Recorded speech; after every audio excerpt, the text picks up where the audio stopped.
all the solar panels are on these external tanks, so even though they're empty, I'm going to hang on to them for a while.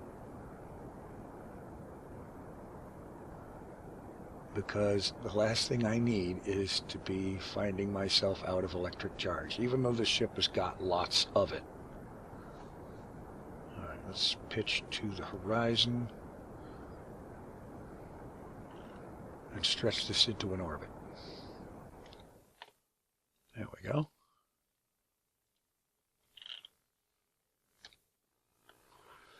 Okay.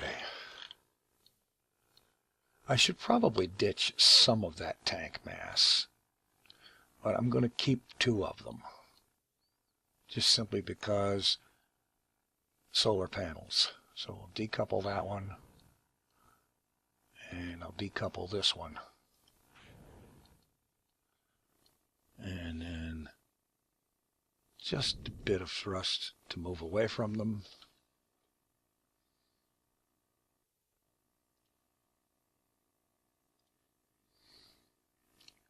And they'll crash back down, and the ship will still have enough solar panel action going on to keep it active, to keep it powered. And so now Aldous Kerman will just go about the business of getting into orbit and returning home. And set that to kill rot so that it doesn't start swinging all over the place when we approach the node or the end of the burn.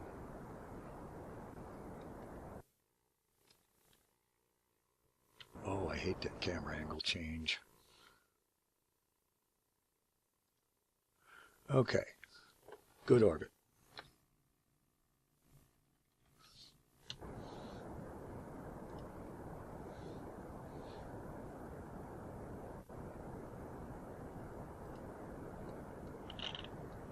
All right, this will put him on a return trajectory.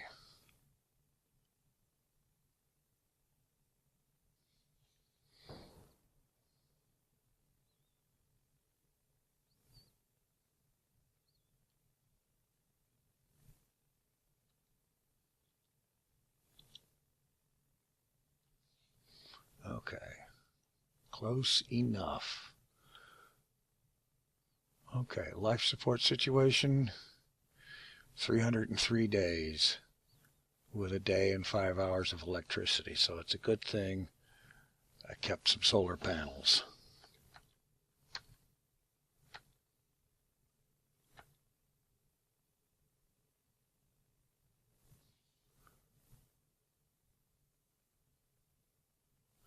All right.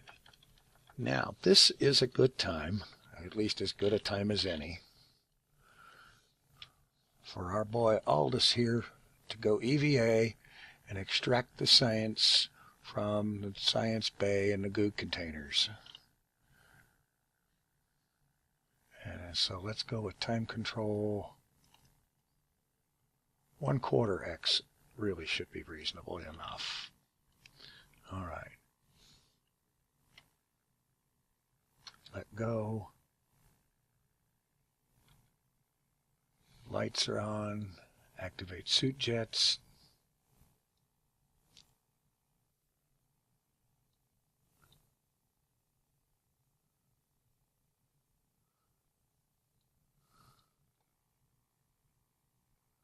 Okay, come on, settle down. A little puff to go up.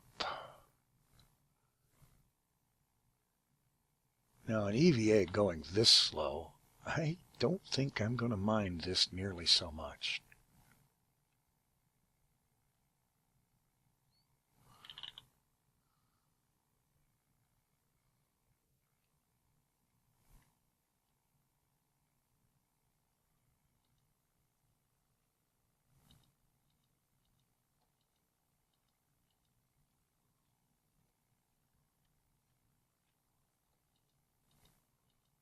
Come on, we're right on top of you almost. Collect data, yes. Science Junior, collect data, yes. Now head over here. There's another goo container to go get a hold of.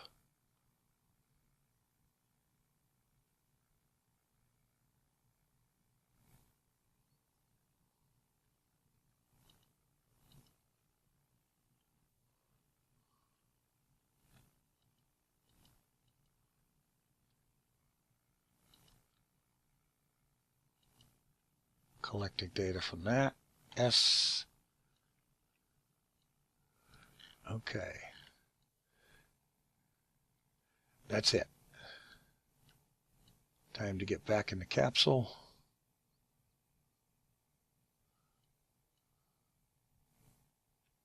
And get ready to go home.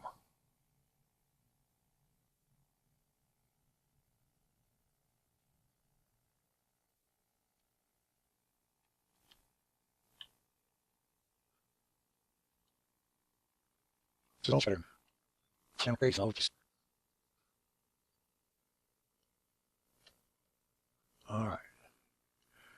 Time control back to normal. Get aboard. Board anyway. Obviously something was duplicate.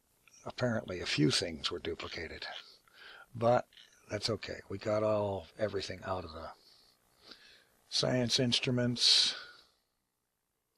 What was I thinking, putting a parachute there? Send the whole ship back in?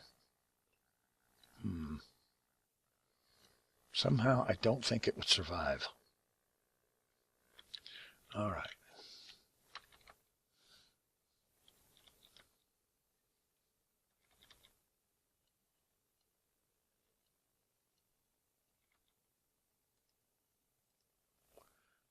Periapsis maneuver.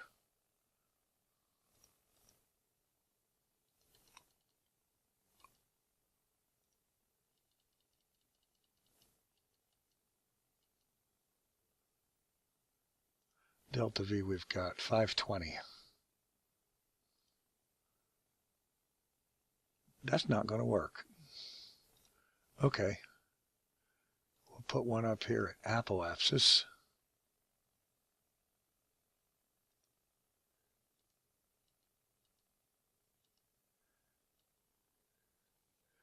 And put the periapsis down to about 30. Yeah, 30 works.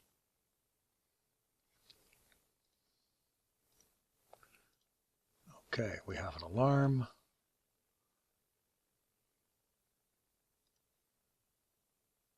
Actually, we'll leave that turned off until we need it.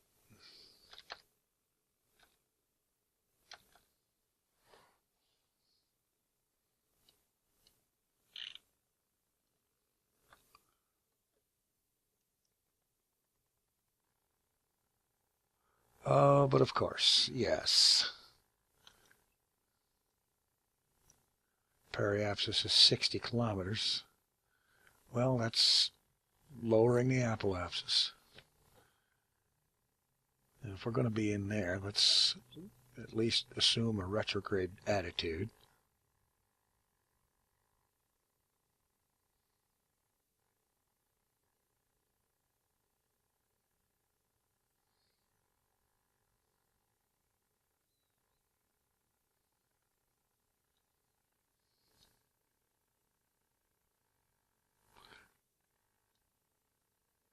It's tempting to go ahead and fire the engines now, but I got a feeling that wouldn't quite be enough. So I'm going to wait for the apoapsis burn. A bit of physics time warp to get through this. Yeah, we're on the way back up.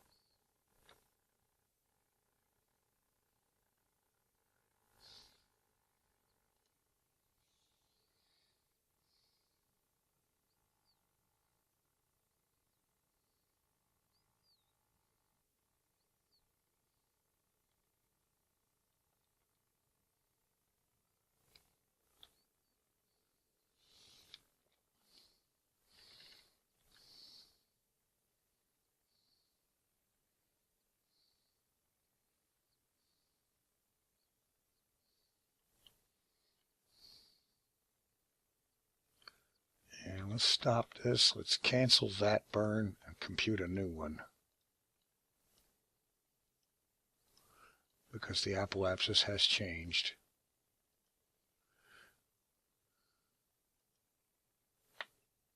That's not what I wanted.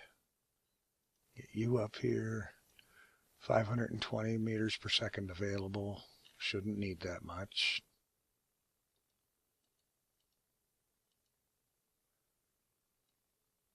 Periapsis 3327.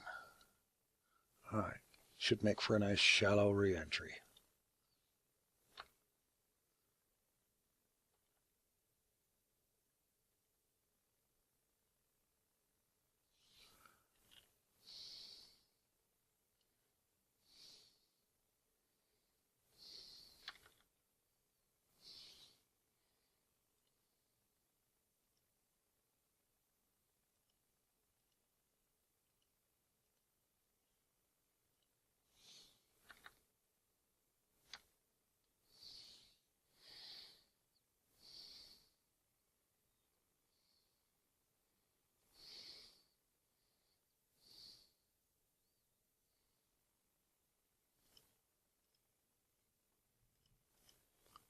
Okay.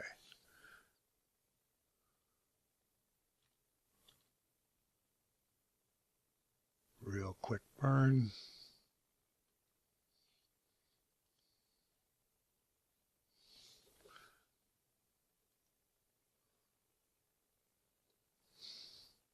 .27-kilometer altitude. Okay.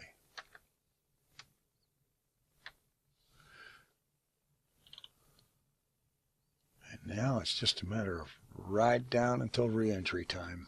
Here we go.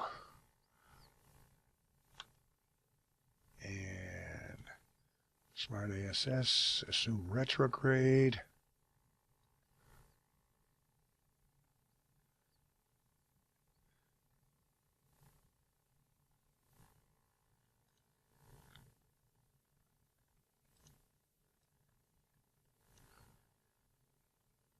And now would be the time to burn the last of that fuel. Let's ditch that stage now. We don't... What? What's with attitude control?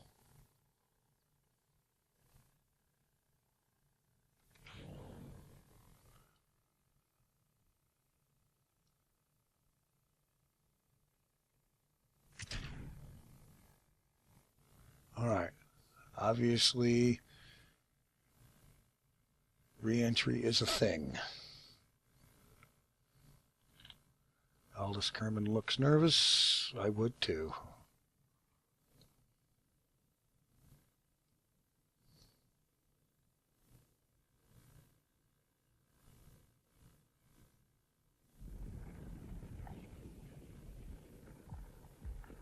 All right, how are we doing for temperatures here? 852 and dropping.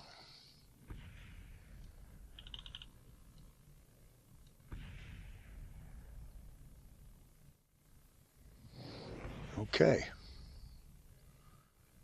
Looks like our last stage just went down and was destroyed.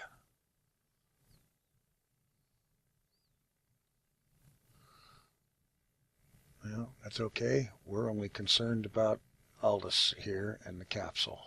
Okay, we're subsonic now. Probably okay to deploy the parachute anytime.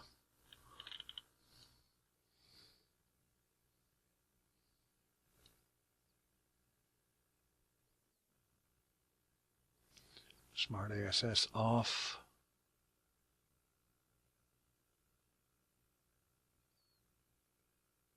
Pop the chute about 4 kilometers.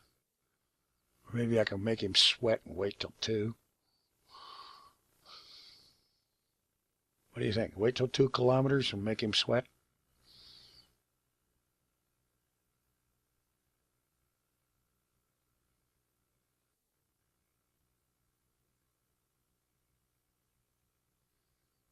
And there we go.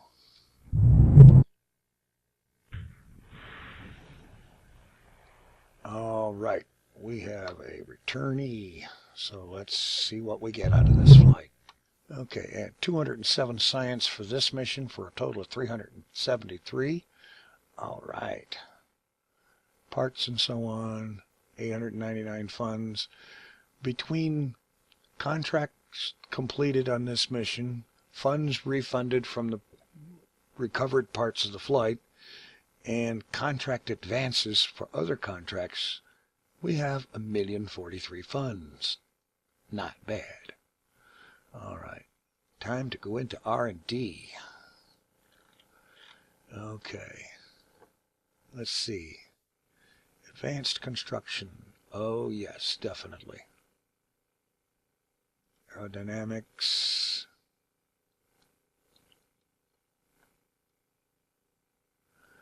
I'm thinking we're going to need the aerodynamics, if nothing else, but for the fairings. So we'll get that. And advanced flight control. Yes, we want the thrusters. We want the advanced inline stabilizer. The octo probe. Oh yes. What's down here? Micro landing strut and wheels. It's awfully...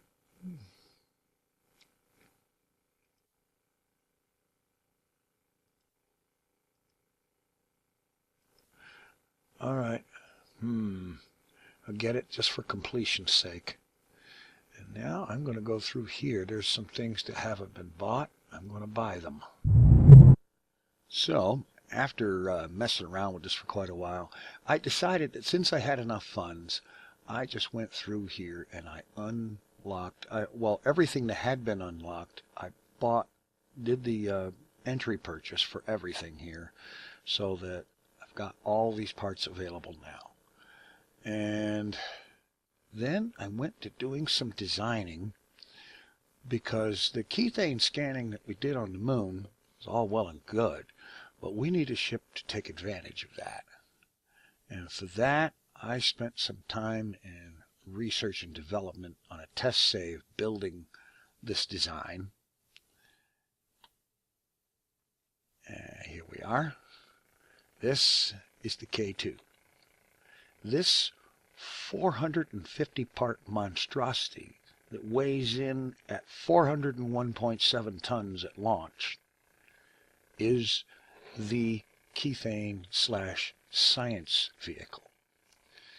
See, I've got a mobile processing lab and all of the available science gear rigged up on this thing. I've got the goo containers and the materials lab bay here, and I do believe there's a thermometer on there, and there is a keythane detector. There is also a carbonite detector, the Ka100 detection array, and so on. We've got keythane converter unit, the medium one, because we don't have technology for the big one yet, and a keythane tank. And I didn't have the fold-out solar arrays, so I did some playing around and experimenting with infernal robotics, and I built this.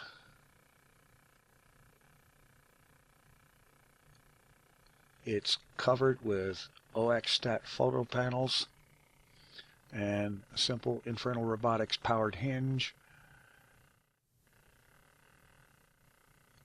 And they're all on a group here, so that in flight I can open them up and have pretty decent power available for the operation from solar. I've got 8 of these 300 electric charge batteries. They hold 300 charge, a bunch of RCS. The only thing the Keithane's medium converter cannot create is RCS fuel. So I'm going to try to keep the use of RCS down to an absolute minimum, probably only for docking and whatnot. We have docking ports, some more batteries around the docking port, because those little lights on the batteries kind of help make the docking port visible if you're in a low light situation. And this thing is great. There's only one problem. Well, two. it cost $248,000 to launch. And a little about $150,000 of that is down here, the launcher.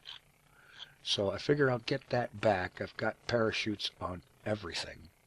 So there is a good chance of recovering most, if not all, of the cost, well, as much as is feasible, from the launch stage. And this upper stage, this thing is not designed or intended to ever enter an atmosphere. There is a heat shield and recovery and parachute stuff up here in the event of emergency, but we hope to never use that. Now, in order to be able to launch this, I need to unlock one more bit of science so that I actually can use the Declampotron docking port. And for that, I'm going to head over to the contract facility, and we'll get a little something done here. We have 2 of these contracts for positioning a satellite in polar orbit. Okay, and these are pretty high orbits, 7,000 by 5,500 kilometers, and this one is 7,000 by 6,500. So I'm going to take both of these contracts, and I must note one thing. With something like this, it says that the probe has to be built after you accept the contract. If you build a probe and then accept the contract, it will not qualify for it. So accept that contract. And I'm not going to get more of these visual survey things or temperature scan things right now because I already have some. And that's part of what this K2 ship is supposed to be doing. So, now, oh, that's right, there was another thing. Go over here to the administration. I've already got the fundraising campaign going. It takes 30% of reputation gains and gets 7.6 funds for each 1 unit of reputation. Okay, that helps. I'm also going to go over here to the science section, and I'm going to do a 30% commitment for outsourced R&D. 30% of fund income gets 33. Well, for each 1 science, it get an additional 33. No, wait a minute. That wasn't it. No, not that. Takes 5%. Oh, takes. Okay, we'll take. Yeah, that's the one. 30% of reputation gains. Get 1 science for each 1.5 rep. Okay, so we'll go ahead and do that. Activate that. Bang. That will get us more science and more funds. Yes, it'll cost us reputation, but we can gain that rep back later on. And it's only costing, well, an initial reputation hit to start the policy, and then 30% of reputation gains. All right, now I need to get a satellite designed and put together on a launcher and get ready to get these polar satellites built and launched. And we'll be launching those first thing in the next episode. Thanks for watching. Take it easy. I'm out of here.